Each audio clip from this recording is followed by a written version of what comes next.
ജനപ്രീതി നേടിയ പെൺ നക്ഷത്രങ്ങളുടെ സുവർണ വേദി ഇത് red carpet. So let's begin the show. This is red carpet. Doctor ആര്യയുടെയും അഖിലയുടെയും വിശേഷങ്ങൾ ഇവിടെ തീരുന്നില്ല. സോ അവർ രണ്ടുപേരെയും നമുക്ക് ഇന്നത്തെ എപ്പിസോഡിലേക്ക് ഇൻവൈറ്റ് ചെയ്യാം. So let's welcome. അപ്പൊ രണ്ടുപേർക്കും റെഡ് കാർപ്പറ്റിലേക്ക് ഒരിക്കൽ കൂടി സ്വാഗതം. സുഖമായി ഹാപ്പിയായി നിങ്ങളുടെ ഈ എപ്പിസോഡ് പോകുന്നു എന്നാണ് ഞാൻ വിശ്വസിക്കുന്നത്. ആദ്യം തന്നെ SPB സാറിന്റെ കൂടെയുള്ള സ്റ്റേജ് എക്സ്പീരിയൻസ് ഒക്കെ ഉണ്ടാവുമല്ലോ അല്ലെ? ഞാൻ 2 സ്റ്റേജിൽ അദ്ദേഹത്തോടൊപ്പം പാടിയിട്ടുണ്ട്. എങ്ങനെയുണ്ടായിരുന്നു അദ്ദേഹത്തിന്റെ കൂടെ ഒരു സ്റ്റേജ് എക്സ്പീരിയൻസ്? ലെജൻസിന്റെ കൂടെ പെർഫോം ചെയ്യാന്ന് പറയുന്നത് കിട്ടുന്ന ഒരു വലിയ ഭാഗ്യമാണ്. അത് ശരിക്കും ഞാൻ വന്ന് പാടി തുടങ്ങിയ സമയത്തായിരുന്നു ആദ്യം അദ്ദേഹത്തോടൊപ്പം ഒരു പാട്ട് ഒരു വലിയൊരു ഷോയിൽ പാടാൻ ഒരു അവസരം ഉണ്ടാവുന്നു. അപ്പം സ്വാഭാവികമായിട്ടും നല്ല ടെൻഷനും ഉണ്ടായിരുന്നു. പക്ഷെ ആ ഒരു എക്സൈറ്റ്മെന്റ്, അത്രയും വലിയൊരു ലെജൻഡിന്റെ കൂടെ പാടാൻ പറ്റുക പറയുന്നത് വലിയ ഭാഗ്യം തന്നെയാണ്. അപ്പൊ അന്ന് അദ്ദേഹത്തിന്റെ പാട്ടുകൾ തന്നെയാണോ പാടിയത്? അന്ന് അദ്ദേഹം പാടിയൊരു പാട്ട് മാങ്കുയിലെ, അതിന്റെ ഡുവറ്റ് വേർഷൻ പാടി. പിന്നെ ദീവാന ഹുവ ബാദൽ എന്ന് പറയുന്ന ഒരു പഴയ റഫി സാബിന്റെ ഒരു പാട്ട്. അദ്ദേഹം എപ്പോഴും റഫി സാബിന്റെ ഈ പാട്ട് എപ്പോഴും എല്ലാ സ്റ്റേജിലും പാടാറുണ്ടെന്ന് കേട്ടിട്ടുണ്ട്. ഭയങ്കര നല്ല എന്തും അതെ വളരെ മെമ്മറബിൾ ആയിട്ടുള്ള ഒരു സാഹചര്യമായിരുന്നു അത്. ഇനി നമുക്ക് അതായത് ജാസി ഗിഫ്റ്റ് അദ്ദേഹത്തിന്റെ കൂടെ അഴകാലിലെ മഞ്ഞച്ചരടിലെ പൂത്താലി എന്ന് പറഞ്ഞ പാട്ട്, അതൊക്കെ മലയാളി പ്രേക്ഷകർക്ക് എപ്പോഴും ഇഷ്ടമുള്ള, കേൾക്കാൻ ഇഷ്ടമുള്ള ഒരു പാട്ടാണ്. സോ അതിന്റെ ഒരു റെക്കോർഡിംഗ് എക്സ്പീരിയൻസ് എങ്ങനെ ഉണ്ടായിരുന്നു അദ്ദേഹത്തിന്റെ കൂടെ? ഫസ്റ്റ് ഞാൻ ഇതെന്റെ ആദ്യത്തെ ഫിലിം സോങ് ആണ്. അവസരം തരുന്നത് ഡയറക്ടർ ജയരാജ് സാറാണ്. ജയരാജ് സാറിനെ ഞാൻ ഒരു പ്രോഗ്രാമിന് പരിചയപ്പെടുന്നു.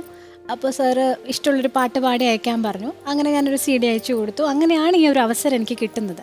അപ്പോൾ ജാസി ചേട്ടനെ എനിക്ക് പരിചയമൊന്നുമില്ല അതിനു മുമ്പ്. ഈ സാറ് പറഞ്ഞു, ജയരാജ് സാറ് പരിചയപ്പെടുത്തി, ജാസി ചേട്ടനെ പരിചയപ്പെടുന്നു, റെക്കോർഡിങ്ങിന് ചെല്ലുന്നു.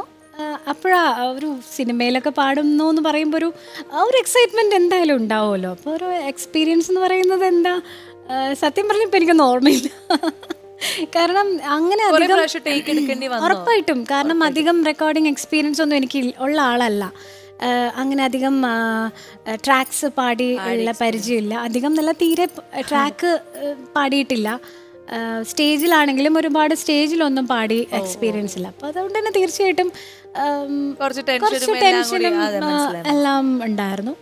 പക്ഷേ പിന്നീട് സിനിമ റിലീസായി കഴിഞ്ഞപ്പോൾ എല്ലാവരും ഈ നമ്മുടെ ഈ ഒരു പാട്ട് ശ്രദ്ധിച്ച പോലെ തന്നെ അന്ന് ഒത്തിരി പേര് ഇഷ്ടപ്പെട്ടിരുന്ന ഒരു പാട്ടാണ്. ഇപ്പോഴും ഞാനത് പലരും ഷെയർ ചെയ്യുമ്പോൾ സ്റ്റാറ്റസ് ഒരുപാട് പേര് അതിന്റെ കവർ സോങ്സ് ഒക്കെ ചെയ്തിട്ടുണ്ട്.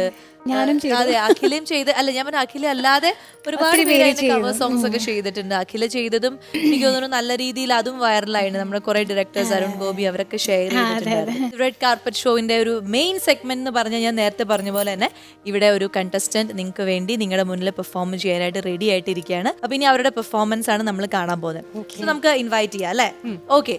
അപ്പൊ റെഡ് കാർപ്പറ്റിന്റെ വേദിയിൽ വരാൻ പോകുന്നത് ഒരു വെസ്റ്റ് ബംഗാൾ സുന്ദരി പെൺകുട്ടിയാണ് ഇന്ന് വരാൻ പോകുന്നത്.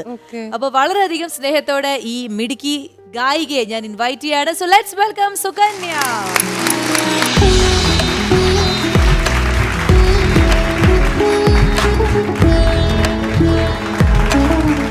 Sukanya, welcome to Red Carpet. How are you? I am very well. How are you? Yeah, I'm too good. So tell me about your ghazal singing career and all, because she is a fantastic singer. So actually, she want to know more about it. Actually, I am from Hindustani classical background. I am like from childhood onwards, I am learning Hindustani classical, and after my school, I was sent to college to learn Hindustani, and my UG and PG. So both I studied in music, and so I am practicing. That's all. Yeah. Her family is also musicians, no? Yeah. Father, mother. My father, mother, both. Like my father used to play tabla previously. Tabla, okay. Now he is singing. Okay. And how come you came to Kerala? After marriage, I came here. After marriage. My husband is from Kerala. Okay. He's Husband also is a from musician. Kerala. അതും കട്ടപ്പന. അതെങ്ങനെ സംഭവിച്ചു? He's also a musician. Malayalam അറിയുമോ, പറയുമോ? കുറച്ചു മനസ്സിലാവും അല്ലേ? മനസ്സിലായി 70%. പക്ഷെ പറയാൻ പറ്റില്ല. So എത്ര നാളായി കല്യാണം കഴിഞ്ഞിട്ട്? 1 year. How did you meet your guy from Kattapana all the way from West Bengal? Actually, when I was in my college, I came to Bangalore for one performance. Okay. And he was there. So he's a photographer and he was there. just like we see in films, right? കണ്ണുകളിലൂടെ Like we see in films, photographer taking photo of the dancer or musician, then falling in Yeah. love with each Yeah. other. Then we exchanged contacts. We talked, then it's okay.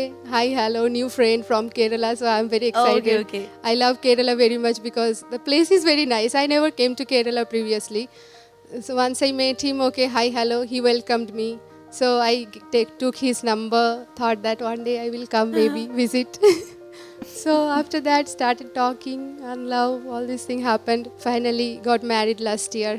Okay so ഇവര് Covid സിറ്റുവേഷനിലായിരിക്കും അപ്പൊ കല്യാണം കഴിച്ചിട്ടുണ്ടാവും അല്ലേ? Exactly. Okay, നമുക്ക് ഹസ്ബൻഡിന്റെ അടുത്ത് അദ്ദേഹത്തിന്റെ അടുത്ത് ചോദിക്കാം. അദ്ദേഹം ഈ ഫോട്ടോ എടുത്ത് എങ്ങനെയാണ് മയക്കിയ കഥ എന്നൊക്കെ ഉള്ളത്. ഹലോ, നമസ്കാരം. ചേട്ടാ പറയൂ, ആ ഒരു ബാംഗ്ലൂർ പ്രോഗ്രാമിന് ഫോട്ടോഗ്രാഫറായിട്ട് പോയി കട്ടപ്പനയിലെ ബിജിത്ത് എന്ന് പറയുന്ന ഈ വ്യക്തി എങ്ങനെയാണ് ഈ പെൺകുട്ടിയെ ഇങ്ങോട്ട് കൂട്ടിക്കൊണ്ടു വന്നത്? ബാംഗ്ലൂർ ശരിക്കും ഒരു ഫോട്ടോ, അവളുടെ ഒരു ഇവന്റ് അറ്റൻഡ് ചെയ്യാൻ വേണ്ടി പോയതായിരുന്നു. അപ്പോൾ ഫോട്ടോ എടുത്തു. അത് ഈ പറഞ്ഞതുപോലെ തന്നെ ക്യാമറ കണ്ണിൽ കൂടി കണ്ടു കഴിഞ്ഞപ്പോൾ വളരെയധികം സൗന്ദര്യം തോന്നി.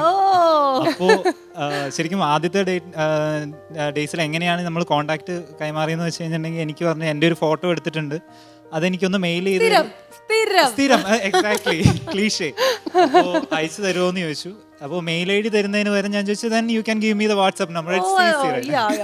അപ്പോൾ വാട്സ്ആപ്പ് നമ്പർ തന്നു. അതിനുശേഷം നോർമലി യു നോ റൈറ്റ്, അതെ അതെ, വാട്സാപ്പിൽ ഫോട്ടോ ആദ്യം അയച്ചു, പിന്നെ ഒരു ഹായ് അയച്ചു, പിന്നെ ഗുഡ് മോർണിംഗ് ആയി. ഇതിൽ ഏറ്റവും വലിയ രസം എന്താണെന്ന് വെച്ച് കഴിഞ്ഞിട്ടുണ്ടെങ്കിൽ അപ്പോൾ നമ്മൾ ഏകദേശം ഒന്ന് പ്രണയത്തിലായി. ഇത് വീട്ടിലൊന്ന് അവതരിപ്പിക്കണം, അതായിരുന്നു ഏറ്റവും വലിയൊരു പ്രശ്നം. അപ്പൊ എന്തോ ഒരു ഗോഡ്സ് ഗ്രേസ് എന്നുള്ള രീതിയിൽ തന്നെ അവൾക്കൊരു പ്രോഗ്രാം ഉണ്ടായിരുന്നു ദൂരദർശനിൽ വെച്ചിട്ട്. അപ്പോൾ ആ പ്രോഗ്രാമാണ് ഞാൻ എൻ്റെ വീട്ടുകാരെ ആദ്യം കാണിക്കുന്നത്. വീട്ടുകാരെയും ബന്ധുക്കാരെയൊക്കെ അത് കാണിച്ചിട്ട് പറഞ്ഞു എനിക്ക് ആ കുട്ടീനെ ഇഷ്ടമാണ്, കെട്ടിച്ചു തരുമോ എന്നുള്ള ചോദ്യം ആദ്യം ചോദിക്കുന്നത് അങ്ങനെയാണ്. അതൊരു സ്വന്തം വീട്ടിൽ ആദ്യം അവതരിപ്പിച്ചു. സ്വന്തം വീട്ടിൽ അവതരിപ്പിച്ചു. പിന്നെ ഞങ്ങൾ രണ്ടുപേരും ഒറ്റക്കുട്ടികളായിരുന്നു. അപ്പൊ ആദ്യം നല്ല പ്രോബ്ലം ഉണ്ടായിരുന്നെങ്കിൽ കൂടി അവസാനമായപ്പോഴേക്കും ഓക്കെ ആയി. ഈ പ്രോബ്ലം വരാൻ കാരണം അതായത് മലയാളി അല്ലാത്തോണ്ടുള്ള പ്രോബ്ലമാണ്, ഇവർക്ക് അവരുടെ നാട്ടിൽ അല്ലാത്ത ഒരാളായതുകൊണ്ട്. തീർച്ചയായിട്ടും. അപ്പൊ അത്രയും ദൂരം എന്ന് പറയുമ്പോൾ രണ്ടു വീട്ടുകാർക്കും പറ്റുന്നുണ്ടായിരുന്നില്ല. അതിനുശേഷം പിന്നെ അത് എൻഗേജ്മെന്റ് നമ്മൾ കേരളത്തിൽ വെച്ച് നടത്തി. എൻഗേജ്മെന്റ് കേരളത്തില് കേരള സ്റ്റൈലിൽ തന്നെയായിരുന്നു. കല്യാണം കൽക്കത്ത സ്റ്റൈലിലായിരുന്നു. അവരുടെ ഫാമിലി എങ്ങനെയാണ്? ഇപ്പൊ ഇടയ്ക്കിടയ്ക്ക് മോനെ എവിടെയാ അതൊക്കെ പറഞ്ഞ് വിളിക്കോ? തീർച്ചയായിട്ടും എല്ലാ ദിവസവും വൈകുന്നേരം വിളിക്കാറുണ്ട്. ഇത് തന്നെയാണ് ലാംഗ്വേജിന്റെ ഒരു പ്രോബ്ലം ഉള്ളതുകൊണ്ട് ഇപ്പൊ അവള് മലയാളം ഞാൻ ബംഗാളിയും പഠിച്ചുകൊണ്ടിരിക്കുകയാണ്. ഏറ്റവും വലിയൊരു രസം, ഇതുവരെ 7:30-8 മണി വരെ കിടന്നുറങ്ങിക്കൊണ്ടിരുന്ന ഞാനിപ്പോ 6:30 ആകുമ്പോൾ അടുക്കളയിൽ ചെല്ലണം. കാരണം എന്താ വെച്ചാൽ ഇവരെ രണ്ടുപേരെ സംസാരിപ്പിക്കുന്ന എങ്ങനെയാണെന്ന് വെച്ചാൽ അത് ശരിയാണ്. ഞാൻ എന്നിട്ട് വരുമ്പോഴത്തേക്കും രാവിലെ go go take salt and put ഇതൊക്കെയാണ് കേട്ടോണ്ട്.